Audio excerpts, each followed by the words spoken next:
திருக்கை மீன் stingray பற்றிய சுவாரஸ்யமான தகவல்கள். திருக்கை மீன்கள் சுறா மீன்களின் நெருங்கிய உறவினர்கள். இவை கடலின் அடிமட்டத்தில் வாழக்கூடிய தனித்துவமான உயிரினங்கள். செதில்கள் இல்லாத மீன். மற்ற மீன்களைப் போல திருக்கைகளுக்கு செதில்கள் ஸ்கேல்ஸ் இருக்காது. அவற்றின் உடல் தட்டையாகவும் அகலமான இறக்கைகள் போன்ற துடுப்புகளையும் கொண்டிருக்கும். குட்டி போடும் மீன். பெரும்பாலான மீன்களைப் போல முட்டையிடாமல் திருக்கைகள் நேரடியாக குஞ்சுகளை ஈனுகின்றன. Live birth. நச்சுவால். இவற்றின் வாலில் கூர்மையான நச்சுத்தன்மை வாய்ந்த முள் ஒன்று இருக்கும். இதனை அவை தற்காப்பிற்காக பயன்படுத்துகின்றன. இந்த முள் குத்தினால் கடுமையான வலி ஏற்படும். மறைந்திருந்து வேட்டையாடும். திருக்கைகள் கடலின் அடிமட்டத்தில் உள்ள மணலில் கண்கள் மட்டும் வெளியே தெரியும்படி தங்களை புதைத்துக் கொள்ளும். இறை சிறு மீன்கள் நண்டுகள் அருகில் வரும்போது திடீரென தாக்கி பிடிக்கும்.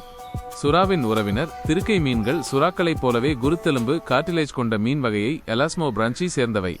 பழங்கால ஆயுதம். சில பழங்கால பழங்குடியினர் திருக்கையின் நச்சுமுள்ளை வேட்டையாடுவதற்கான ஆயுதங்களின் முனைகளில் பயன்படுத்தியதாக தெரிகிறது.